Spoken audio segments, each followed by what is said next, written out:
I really loved the jump into whoops. I love a jump into whoops. I think Mm-hmm. it separates the men from the boys of like, okay, Yes. who's willing to actually click up to fifth on the 250s and carry some speed into these things, and Mm-hmm. who's like a little bit nervous and will check up.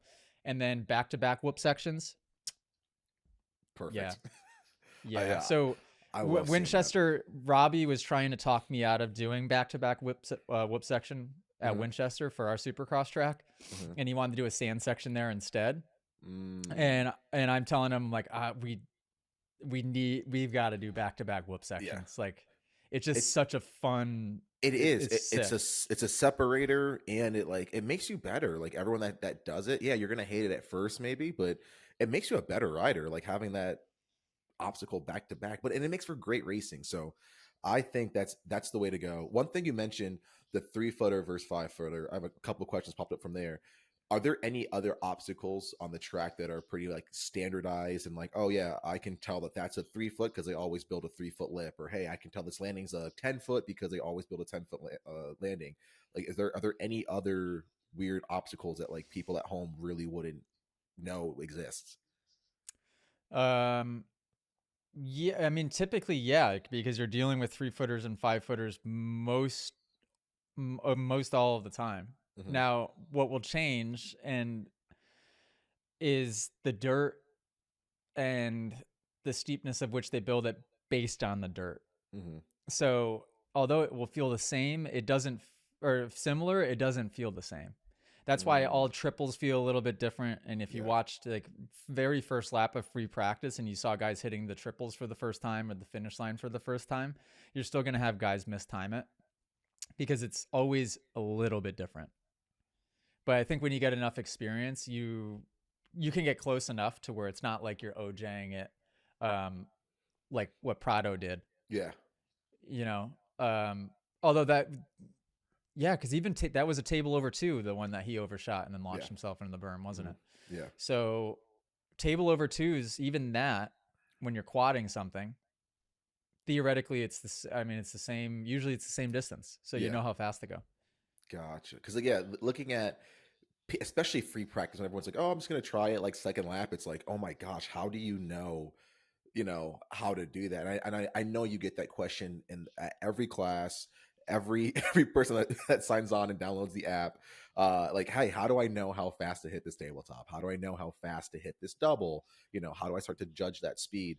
So it's cool that you guys have that, I guess, measure to always kind of go off of. But I imagine, and even with different dirt types, just from free practice to the night show and in the mains, I'm sure that jump face is completely different with the ruts, with how has to be reshaped over and over between sessions.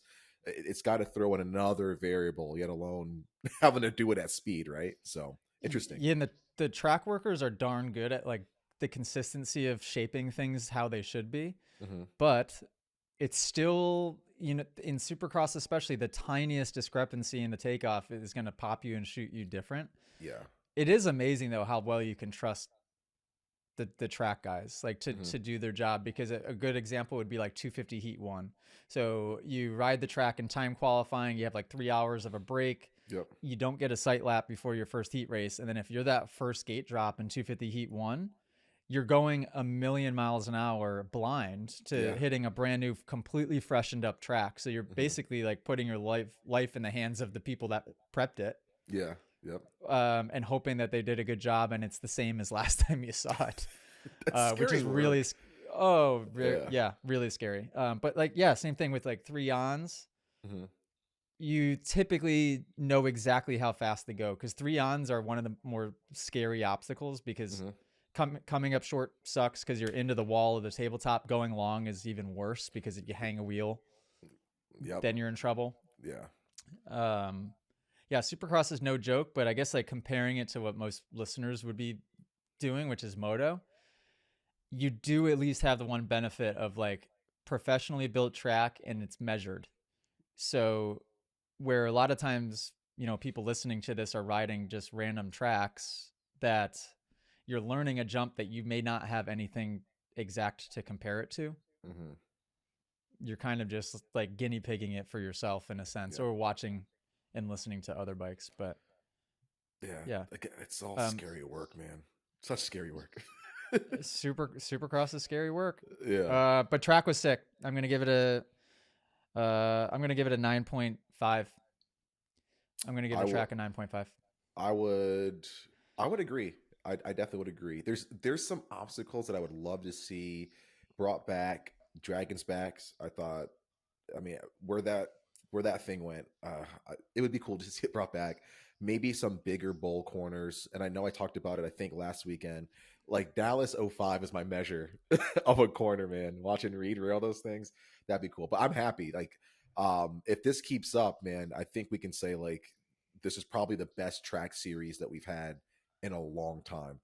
If you guys enjoyed this podcast clip and you want to listen to full episodes, you can do so on Spotify and Apple Music. If you want to send in your own video submission, you can join us in the Moto Academy family inside of the Moto Academy app by just going to themotoacademy.com. That's also where you can sign up for a class. Okay, guys, see you next episode.